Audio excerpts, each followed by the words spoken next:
Jangan lupa untuk subscribe dan nyalakan lonceng notifikasinya. Pemirsa, prahara Partai Demokrat memasuki babak baru setelah Dewan Kehormatan Partai memecat 7 kader karena dianggap menjadi bagian kudeta kepemimpinan Agus Harimurti Yudhoyono dari posisi Ketua Umum. Di sisi lain, organisasi sayap partai justru mendesak dilaksanakannya kongres luar biasa.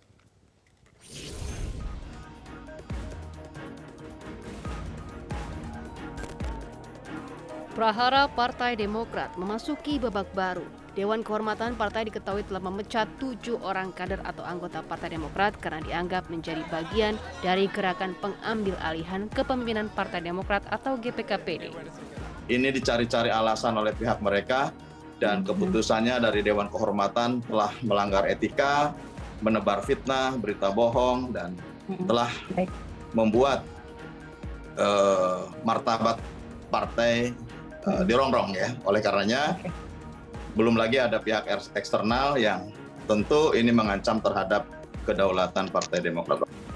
Namun internal Partai Demokrat pun bergejolak dengan silang pendapat menyebut pemecatan 7 kader tidak sesuai prosedural organisasi yang justru memperkeruh persoalan dan membuat konflik internal partai semakin kuat.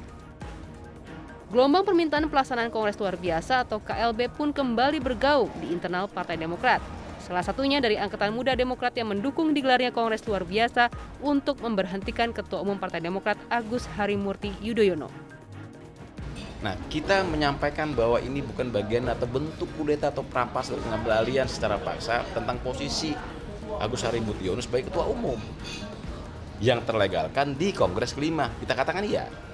Lalu hari ini atau besok nanti niat agenda kita ingin mengadakan Kongres Luar Biasa. Dan ini legal, secara hukum legal. Salah ketika kita melakukan kudeta, mengambil secara paksa, merampas hak politik. Pengamat politik M. Kodari mengimbau agar SBY, AHY, dan kubunya di Partai Demokrat tetap waspada. Sebab bisa saja pihak internal partai yang menyuarakan KLB punya data rahasia persetujuan DPC dan DPD sehingga berpeluang terlaksananya KLB. Kalau DPP Demokrat Pak AHY pasti bilang nggak ada gitu ya, apalagi kemarin ada kebulatan tekad dari para pengurus provinsi, tetapi dari mereka-mereka yang menginginkan KLB mungkin mereka punya data sendiri mengenai dukungan dari kabupaten kota dan peluangnya untuk melahirkan sebuah KLB. Namun, Ketua Badan Pembina Organisasi Kaderisasi dan Keanggotaan Partai Demokrat Herman Khairon memastikan Partai Demokrat tidak akan menggelar Kongres Luar Biasa karena tidak ada alasan mendasar untuk menyelenggarakan KLB. Tim Liputan Metro TV.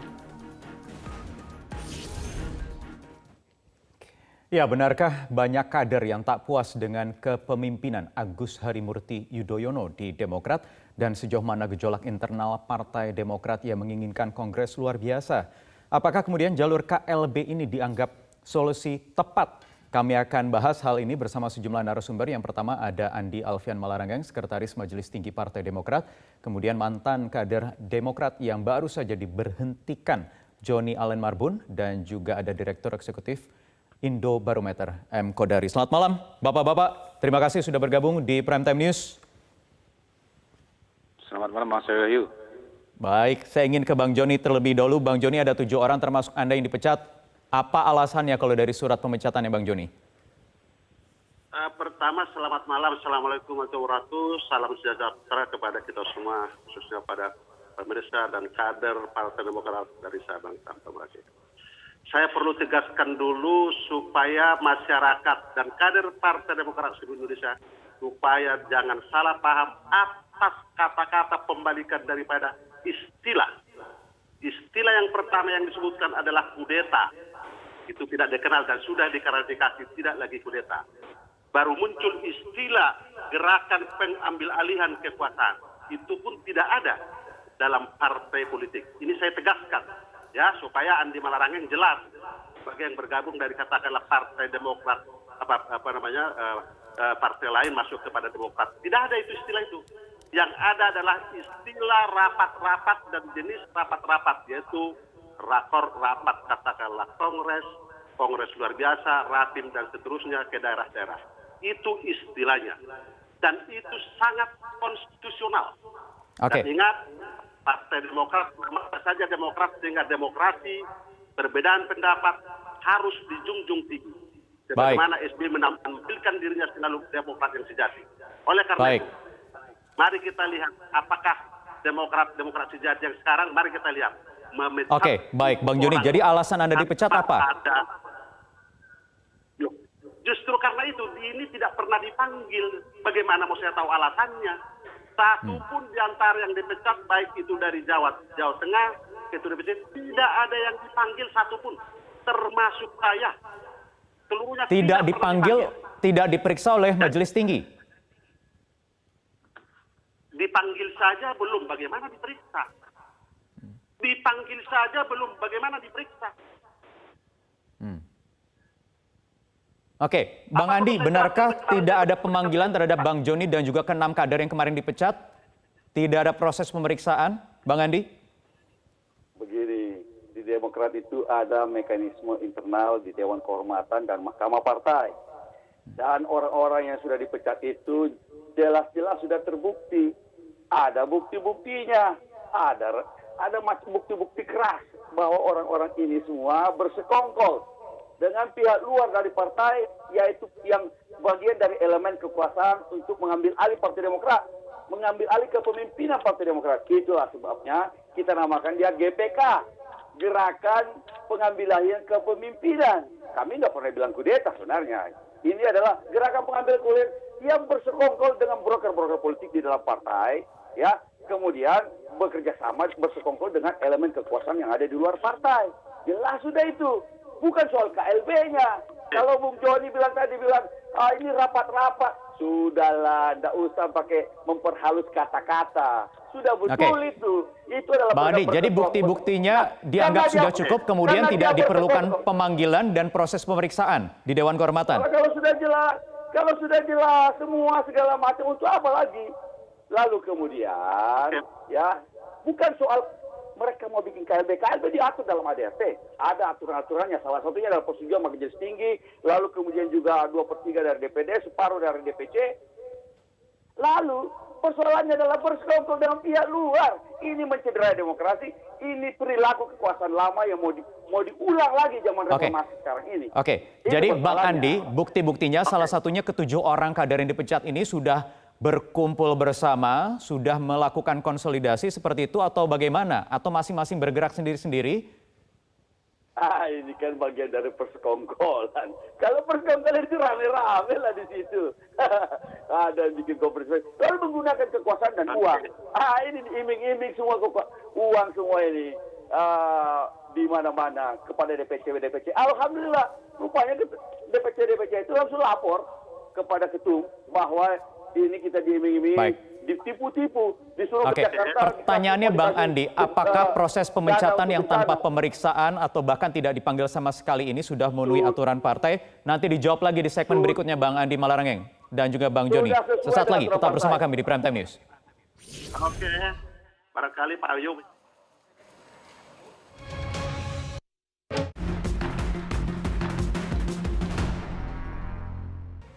Baik, sebelum saya lanjut ke Bang Joni dan juga Bang Andi Malarangeng, saya ingin ke Mas Kodari terlebih dulu deh. Mas Kodari, ini kan tidak tanggung-tanggung ya, dipecat 7 orang ini kader senior, 2 di antaranya juga pernah memegang peranan penting, Pak Marzuki Ali, Bang Joni.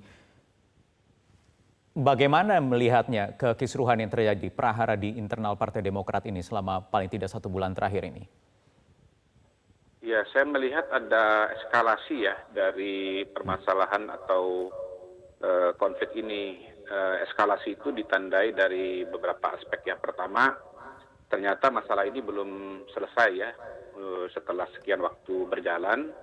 Kemudian yang kedua, Pak SBY turun gunung begitu. Ya. Artinya kalau ini cepat selesai, harusnya Pak SBY tidak perlu turun gunung, cukup Mas AHY dan katakanlah pengurus pada tataran eksekutif harian.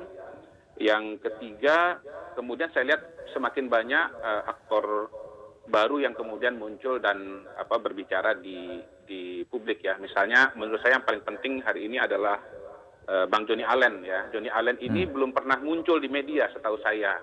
Jadi menurut saya ini pasti ada satu peristiwa penting kenapa Johnny Allen akhirnya nongol, dan kita bisa katakan itu adalah soal pemecatan begitu, dan kita bisa tanya kepada Johnny Allen selama ini kemana aja kok nggak nongol, kira-kira begitu. Dan Bang Joni ini menurut saya penting karena dari 7 nama yang dipecat sesungguhnya saya melihat bahwa di sini begini, setelah 2010 itu sebetulnya kita melihat 3 kelompok pengelompokan politik ya. Di Partai Demokrat ada Pak SBY dengan tokohnya faksi ya, dengan calonnya itu adalah Bang Andi Malarangeng gitu. Yang kedua itu faksinya Anas Urbaningrum, yang di dalamnya itu motor dan operator politiknya itu adalah JAM ya, Johnny Allen Marbun begitu. Dan yang ketiga adalah Marzuki Ali gitu. Nah, menurut saya Johnny Allen ini penting sekali sebetulnya kalau berbicara gerakan-gerakan di dalam, karena sebagai orang yang melakukan konsolidasi kekuasaan, dia sesuatu ya konsolidasi gerakan. Artinya Mas Kodari mau mengatakan bahwa riak-riak kecil gitu atau sebelum memuncak saat ini itu sudah terjadi sejak lama begitu. Tadi yang Anda katakan 2010 dan Bang Johnny Allen tahu itu semua. Jadi kalau saya lihat masalahnya ini agak banyak kalau dibicara masalah Demokrat ya. Ada yang bicara mengenai janji tahun 2002 ketika Partai Demokrat didirikan, misalnya Marzuki Ali yang mengatakan SBY mau partai ini terbuka tapi kemudian menjadi partai keluarga. Kemudian ada juga yang melihat kepemimpinan AHY sekarang ini dianggap tidak mampu membawa harapan bagi perbaikan suara Demokrat yang trennya terus menurun semenjak tahun 2009 yang lalu. Dan kemudian ya ada juga persoalan-persoalan internal yang kita dengar juga, misalnya katanya ada pungutan, ada mahar politik untuk pungutan mahar politik. Bang Joni mungkin bisa menjawab tadi apa yang sudah disinggung Mas Kodari. Benar itu semua ada, Bang? Oke, baik. Selamat malam Pak Bayu. Pertama saya jelaskan bahwa apa yang disampaikan Andi Malarangeng, dia tidak paham anggaran dasar rumah tangga karena dia memang tidak pernah baca, bahkan mungkin juga karena baru pulang dari sekolah luar negeri ya. Sementara apapun yang sudah sekolah pun harus diverifikasi di kelas A, kelas B, kelas C. Jadi nggak paham. Ya contoh misalnya, karena anggaran dasar rumah tangga itu saya yang bikin sejak dari awal. Baru ada pembaruan setiap kongres. Dan saya tegaskan tidak ada Andi Malarangeng. Tidak tahu, kamu tidak ada faksi Andi Malarangeng. Anda dulu Partai Legislatif, makanya Anda dengan kekuasaan pun kongres kedua dengan menggunakan kekuasaan segala, Anda sebelum bertarung sudah tumbang. Itu ingat. Karena tidak ada Anda faksi di Demokrat, kecuali Anda hanya. Bang Adi tahan sebentar, Bang Joni lanjutkan sebentar. Lanjutkan dulu Bang Joni. Yang kedua, selanjutnya yang kedua, persoalan ini juga sudah saya sampaikan kepada yang saya hormati SBY di Cikeas tanggal 16 Februari kemarin. Karena apa? Beliau mengundang saya atas WA saya kepada Sekjen. Itu nanti saya tunjukkan. Andi Malarangeng nggak paham itu. Ya, saya dipanggil tanggal 16. Anda dipanggil sendiri oleh Pak SBY ke Cikeas tanggal 16 Februari kemarin, Bang Joni? Betul. Apa saja yang dibicarakan saat itu? Saya dibicarakan dalam soal Partai Demokrat adalah partai terbuka. Siapa saja boleh masuk. Malah dibilang kita menjual, bersekongkol. Andi Malarangeng tidak mengerti napas Demokrat sejak didirikan. Napasnya adalah napas terbuka demokratis. Siapa saja boleh masuk. SBY masuk setelah lolos verifikasi KPU. Partai Andi Malarangeng tidak lolos verifikasi KPU. Walaupun Pak SBY datang pada saat deklarasi. Kemudian apa tanggapan atau komentar Pak SBY tanggal 16 Februari kemarin, Bang Joni? Deklarasi lolos, verifikasi KPU lolos, baru memunculkan di Bogor Kinasi. Saya ketua panitianya. Andi Malarangeng tidak mengerti itu. Jadi nggak usah banyak bicara. Bang Joni kita kembali lagi. Bang Joni kita kembali lagi ke tanggal 16 Februari kemarin. Apa tanggapan Pak SBY? Apa yang disampaikan Pak SBY kepada Anda? Saya sampaikan kepada SBY salah satu yang membuat resah kader partai di Demokrat dari Sabang sampai Merauke. Saya sampaikan adanya peraturan organisasi yang ditandatangani oleh SBY dan Inca Panjaitan sejak dia ketua umum terpilih di Surabaya, mengambil kewenangan hak DPC dan DPD, yaitu adalah iuran anggota fraksi tingkat 2, iuran anggota fraksi tingkat 1 DPRD provinsi, ditarik sebagian ke DPP yang jumlahnya cukup besar. Berapa itu Bang Joni? Bagaimana? Berapa jumlahnya? Iuran anggota fraksi, anggota DPRD itu kan ada, seperti saya kan ada anggota iuran fraksi, dan Ya. itu wajar ke DPR RI. Ya, betul. Tingkat 2 harusnya ke DPC, Ya. tingkat 1 ke DPD provinsi. Ini diambil sebagian ke DPP. DPP. Baru pilkada. Oke. Pilkada Baik. tingkat 2. Itu kewenangan Bang Joni, DPP. karena waktu kita terbatas, kemudian apa tanggapan dari Pak SBY saat bertemu Anda, saat memanggil Anda kemarin itu? Pada saat pertemuan itu dia katakan nanti kita perbaiki. Yang penting Pak Joni bisa kembali nggak bersama kita. Saya katakan Pak SBY, saya tidak mau berkhianat. Tolong Bapak kembalikan Partai Demokrat ini partai terbuka, siapapun boleh masuk. Sebagaimana sebelumnya anggota Baik. para bupati, para gubernur menjadi ketua DPC dan ketua Baik. DPD seluruh Indonesia. Karena Jadi sebagai tanggapan partai Pak SBY, tetapi yang tidak terbuka itu berjanji Oke. untuk membuat Jadi, pertemuan baik. kembali bersama ketua umum. baik Bang Joni, jadi Pak SBY mengatakan akan diperbaiki, tidak menyinggung soal tidak menyinggung hal-hal lain termasuk soal pemecatan, pemeriksaan, segala macam soal kudeta kemarin tidak dibahas di situ? Oh, tidak dibahas itu, Mari kita- tidak dibahas. Pak SBY Tidak dibahas. menjelaskan. Oke, baik. Saya ingin minta tanggapan kalau begitu nanti ke Baik, Bang Joni tahan sebentar. Saya ingin minta tanggapan ke Bang Andi Malarangeng. Bang Andi nanti ditanggapi di segmen berikutnya ya Bang Andi ya. Tetap bersama kami. Kita tenang dulu, istirahat dulu.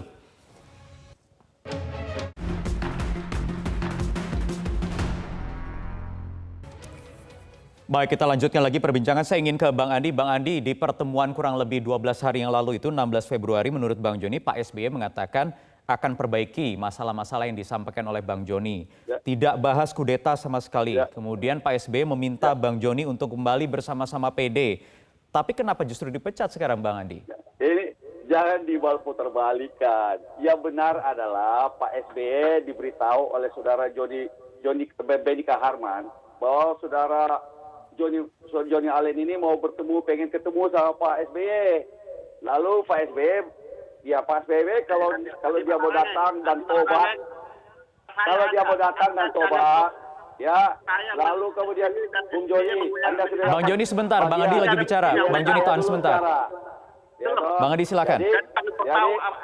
Bang Joni tahan sebentar Bang Joni. Kita tidak dengar informasi yang disampaikan Bang Andi.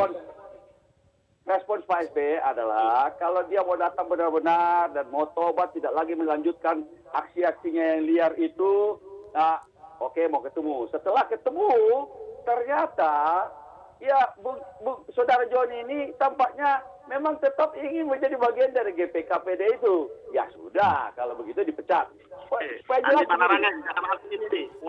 Bang Joni tahan sebentar, Bang Joni. Bang Joni nanti akan ke saya setelah ini. Bang Joni tahan sebentar. Ya, saya tahu persis kenapa begini. Saya ini sudah bergabung dengan Pak SBY sejak kampanye pemilu presiden 2004. Saya juga pernah menjadi calon ketua umum Partai Demokrat. Sekarang saya sekretaris Majelis Tinggi Partai Demokrat. Bung Joni ini anggota saya. Jadi supaya jelas. Nah kemudian ya, kalau bicara soal partai Demokrat partai terbuka, Demokrat partai terbuka, tapi bukan kepada orang-orang. Bang Joni tahan sebentar dulu, Bang Joni. Bang Joni tahan sebentar. Bang Joni mau saya akomodir tidak? Bang Joni tahan sebentar, nanti kita akan kembali ke Anda setelah Bang Andi selesai. Silakan Bang Andi. Jadi terbuka. Kalau bicara soal Partai Demokrat, jelas pendirinya itu Partai Demokrat Pak SBY sama Pak Pence Rumangkang. Coba lihat tanggal berapa didirikan? Tanggal 9 September ulang tahunnya Pak SBY. Lalu bendera partai, siapa yang merancang bendera partai? Pak SBY.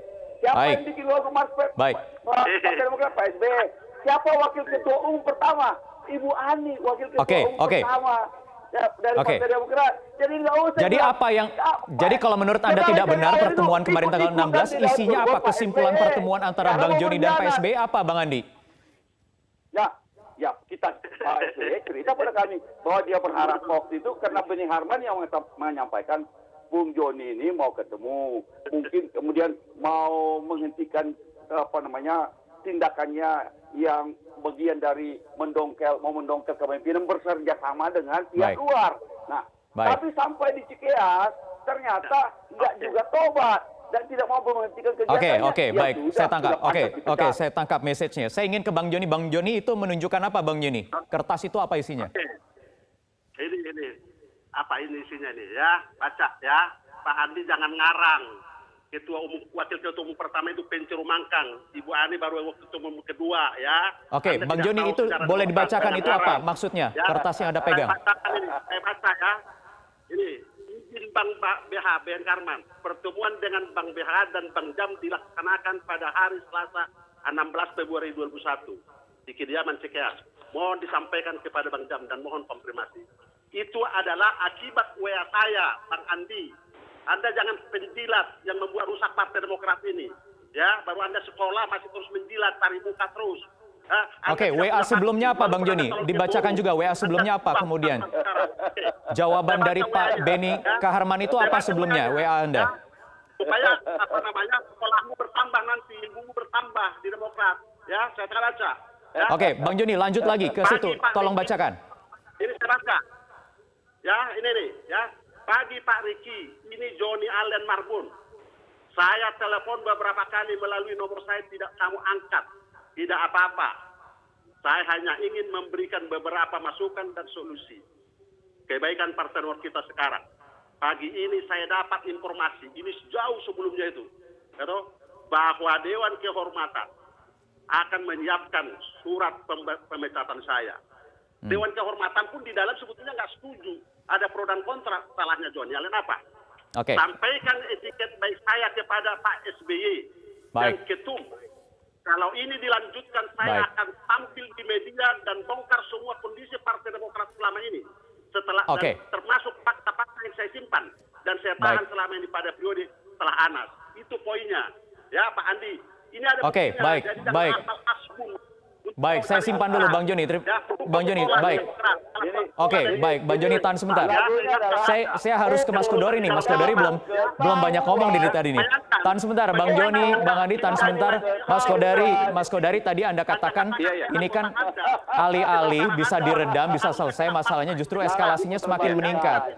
Kemudian KLB yang tadinya segelintir sekarang semakin banyak. Apa yang terjadi sebenarnya? Apa kira-kira kalau tidak bisa dikendalikan secara cepat ini untuk internal PD? Saya kira ada dua jalur ini nanti yang akan berkembang ya mungkin secara simultan. Pertama 7 orang yang dipecat ini kalau judul film Cowboy itu namanya Magnificent Seven ya. Karena kalau PSBY kan pakai The Bad, The Good, and The Ugly. Ini ada juga film Cowboy yang namanya The Magnificent Seven begitu. Film itu klasik akan, ya. Akan mengambil jalur hukum.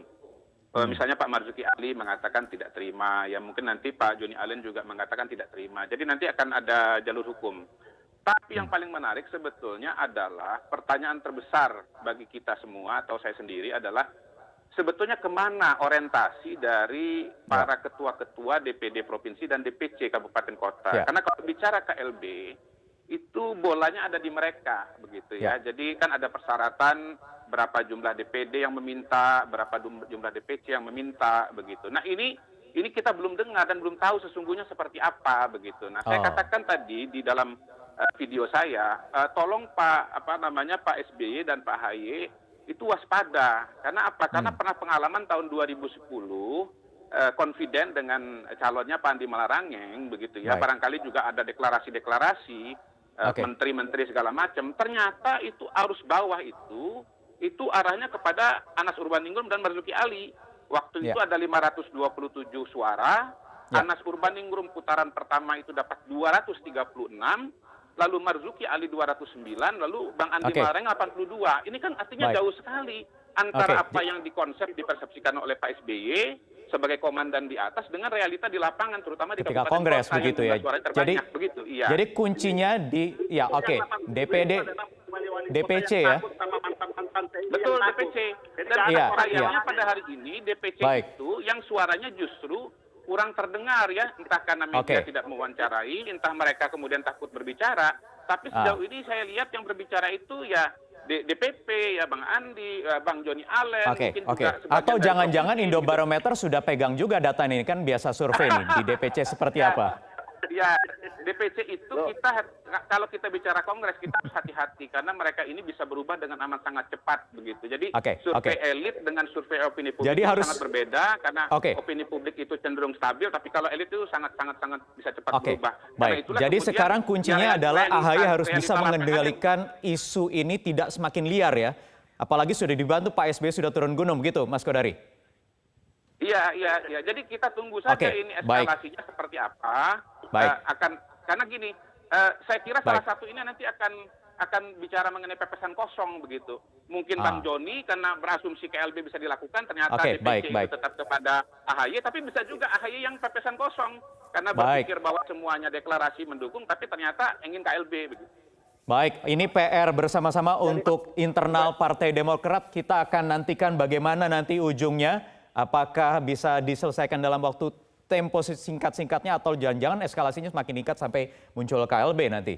Baik, terima kasih Bang Joni, terima kasih Bang Andi, terima kasih Mas Kodari sudah bergabung bersama kami di Prime Time News malam hari ini.